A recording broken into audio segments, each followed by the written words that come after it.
Hello friends, welcome to my YouTube channel MR easy concept. तो दोस्तों, आज के इस वीडियो में सबसे मोस्ट इम्पॉर्टेंट चैप्टर मेंसुरेशन यानी क्षेत्रमिति का अध्ययन करेंगे।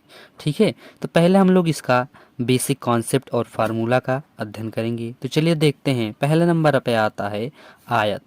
आयत क्या है? ठीक है, आयत क्या होता है दोस्तों? आयत एक चतुर्भुज होता है। ठीक है, क्या होता है? चतुर्भुज होता है जिसके आमने सामने का भुजा क्या होता है? बराबर होता है। चलिए फिगर के माध्यम से समझते हैं।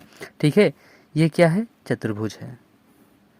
क्या है? आयत एक चतुर्भुज होता है जिसके आमने सामने की भुजाएं बराबर होते हैं। ठीक, मान लीजिए चतुर्भुज ए बी सी और डी है। ठीक है, तो ये इसका जो क्या है? लंबाई, इसको मान लेते हैं एल। जब ये एल होगा तो ये भी एल हो जाएगा, और इसका चौड़ाई होता है बी यानी वृत्त। जब ये वी है ये भी वी हो जाएगा। ठीक, कह रहा है कि आयत का क्षेत्रफल, क्षेत्रफल क्या होता है बाबू? ये इसका क्षेत्रफल है। ये क्या होता है? क्षेत्रफल होता है। तो आयत का क्षेत्रफल क्या होता है दोस्तों? एल इंटू बी, लंबाई गुणे चौड़ाई हो जाएगा। ठीक, फिर पूछ रहा है आयत का परिमाप। परिमाप क्या होता है? परिमाप यही होता है इसका बाउंड्री। ठीक है, यही होता है परिमाप। ठीक, तो क्या है?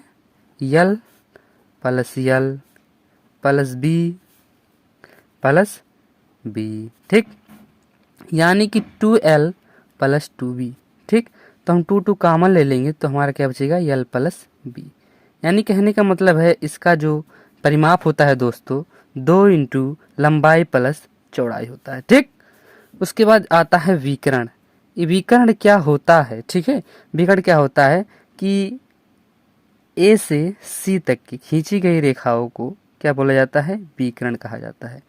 ठीक, इस प्रकार इस विकर्ण के सवाल जो होते हैं वो पाइथागोरस प्रमेय से लगते हैं। ठीक, ये होता है विकर्ण। ठीक, यानी कि सम्मुख शीर्ष तक खींची गई रेखा को क्या कहते हैं?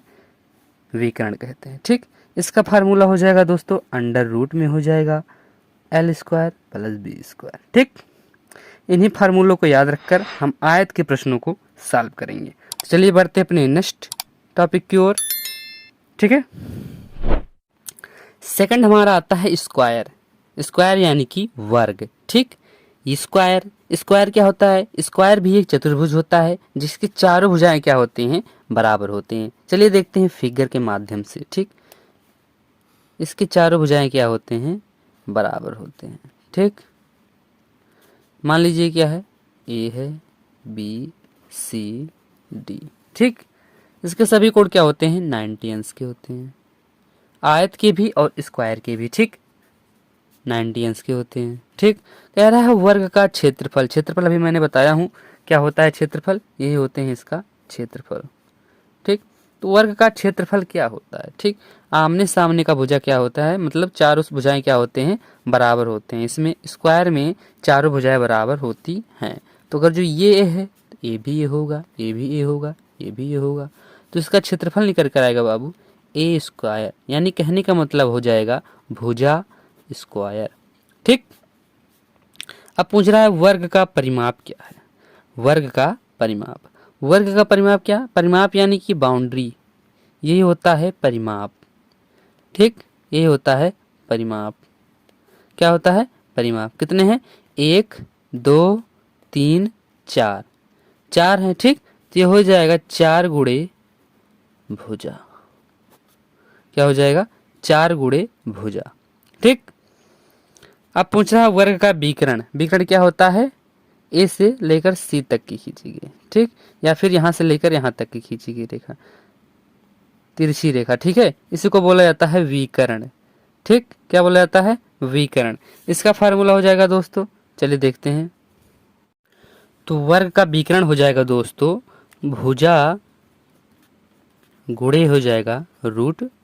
ठीक है, इन फार्मूलाओं को याद कर लीजिए, मोस्ट इंपॉर्टेंट फार्मूला है। चलिए बढ़ते हैं नेक्स्ट टॉपिक की ओर। नेक्स्ट टॉपिक हमारा आता है सर्किल।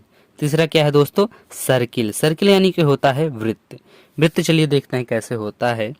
ये होता है इसका केंद्र, केंद्र से 360 अंश तक खींची गई रेखा, 360 अंश तक। देखो, सॉरी दोस्तों, मध्य में नहीं हुआ, सेंटर में। ये समझने का प्रयास कीजिएगा। ठीक है, इसको बोलते हैं परिधि।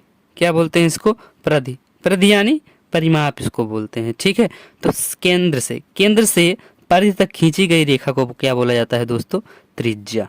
क्या बोला जाता है? त्रिज्या। इसे आर से डिनोट करते हैं। ठीक, आर से डिनोट करते हैं। ठीक, उसके बाद आता है नेक्स्ट व्यास। व्यास क्या होता है समझने का प्रयास कीजिए। व्यास क्या होता है?